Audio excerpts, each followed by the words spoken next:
Thomas was alone. Well, a weird first thought to have.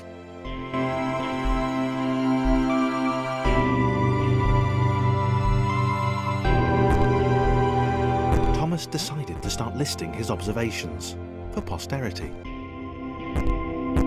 1. The whole alone thing. 2. Portals. They led somewhere. He'd yet to work.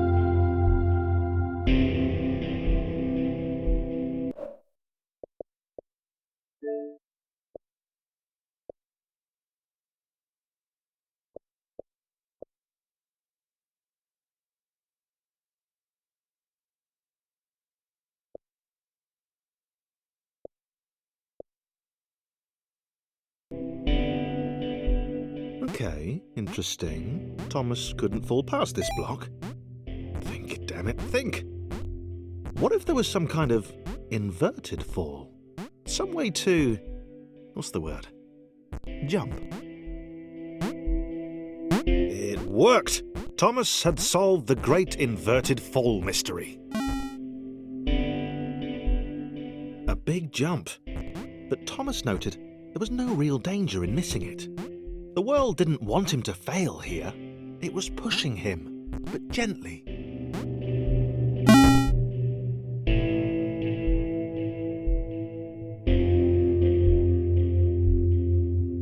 This all seemed a little dangerous.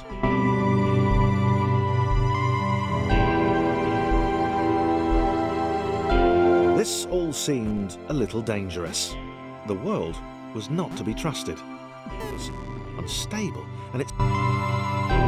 This all seemed a little dangerous. The world was...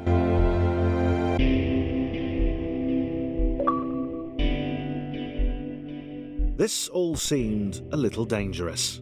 The world was not to be trusted. It was unstable, and it seemed to Thomas that it could let him down. Thomas wondered whether the portals were actually taking him anywhere. He felt like he was making progress, but there wasn't really any way to know. It might have been paranoia again, but Thomas could have sworn the world was becoming more complicated. It always seemed to be one step ahead of his skills. It had been designed just for him. He wondered why. Was the world testing him? No, too obvious.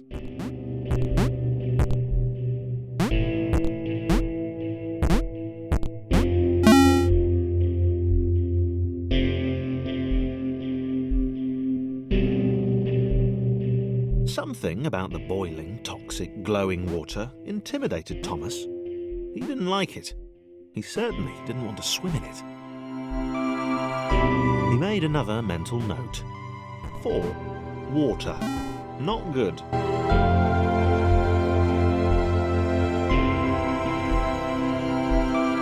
The loneliness was getting to Thomas.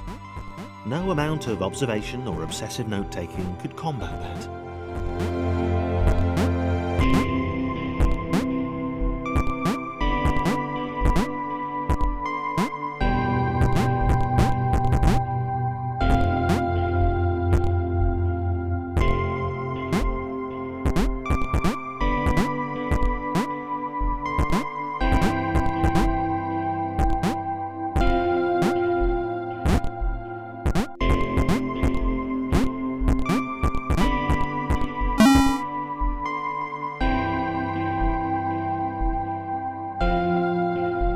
Had a new theory. The world was training him. He could feel himself getting smarter. There was the mental list to consider. Over the minutes and seconds since his spontaneous generation, he'd become a pretty skilled jumper. He was evolving. He just wished he had someone to share it with.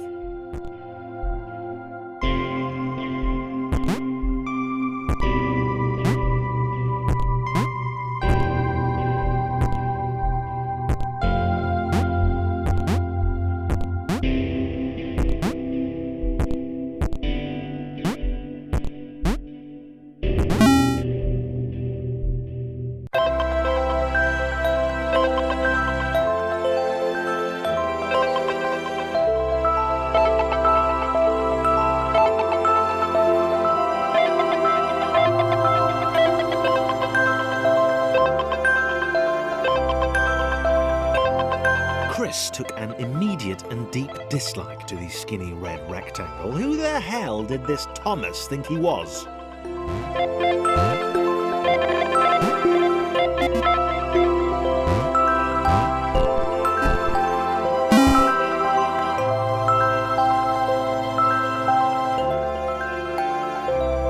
Chris had been doing fine.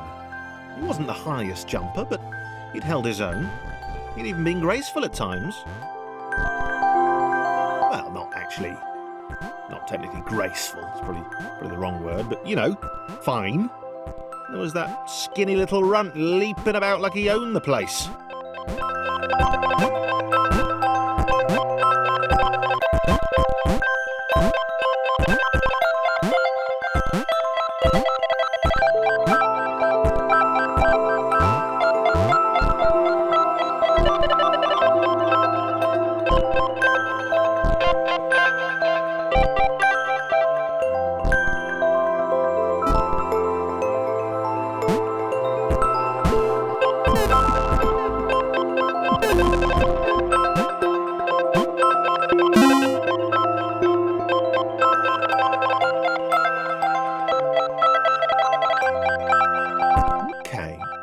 Was more like it.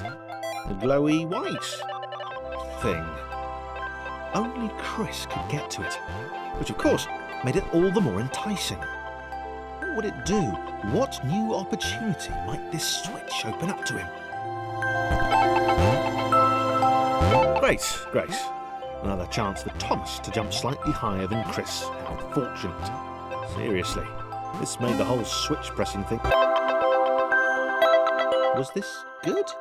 Because on the surface, it did not seem good. Chris was pretty scared. Little Red seemed fine, happy to be on his merry little adventure.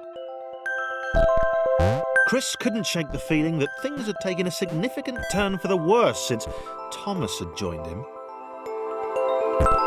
Sure, he'd been able to piggyback his way to ever so slightly higher platforms, but where had that got him? Well, to ever so slightly higher platforms, which was sort of his point.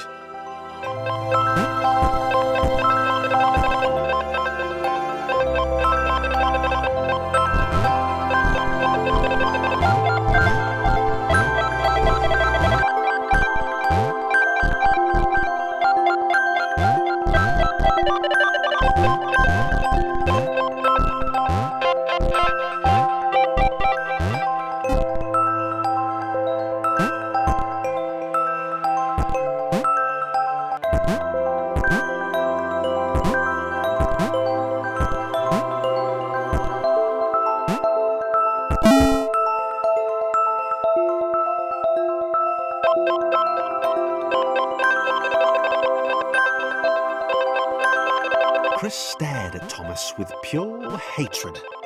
He seemed so very happy at their situation. Friends together, a brave fellowship of quadrilaterals on a quest for greatness. That would be fine. But it was all the obvious observation that Thomas was doing which grated. Every time they saw something vaguely new, Chris would hear a satisfied little from the vaulting idiot. He hoped the next portal would split them up, if only for a few levels.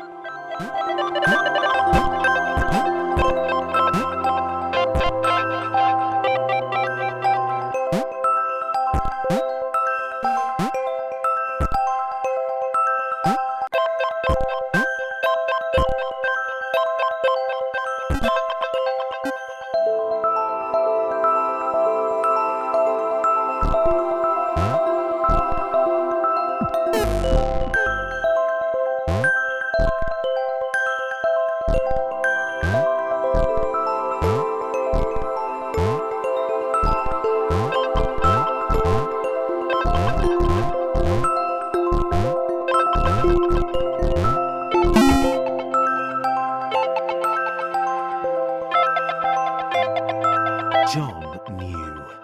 He knew that this was his chance, a moment to shine. This was game day.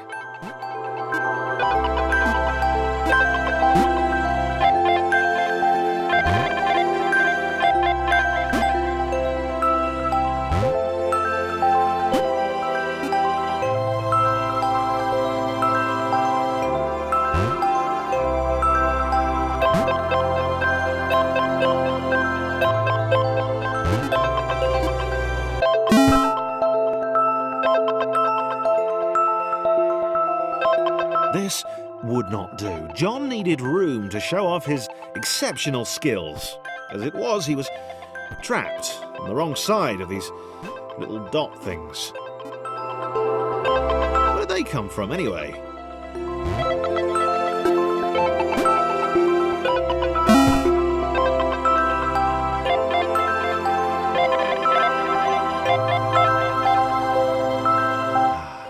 John inhaled the air of the open space, and it smelled of awesome.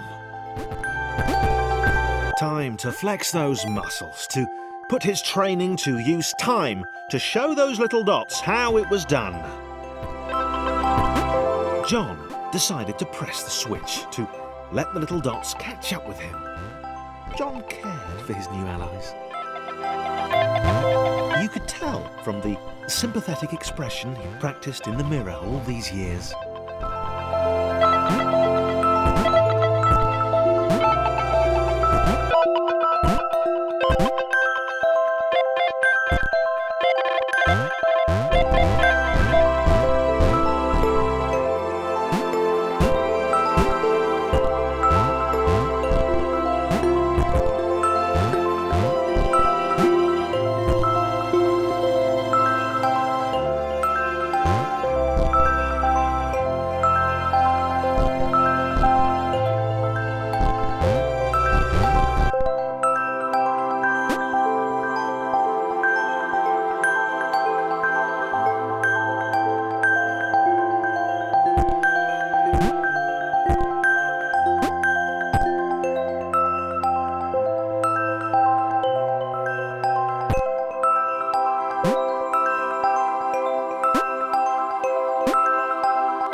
John was happy to keep helping. He felt it was important to his image that he was seen to help the little guys.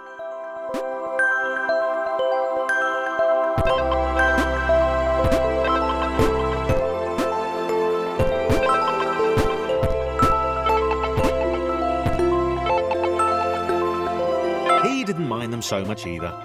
The red one, Thomas, had a charming way of applauding every time John jumped.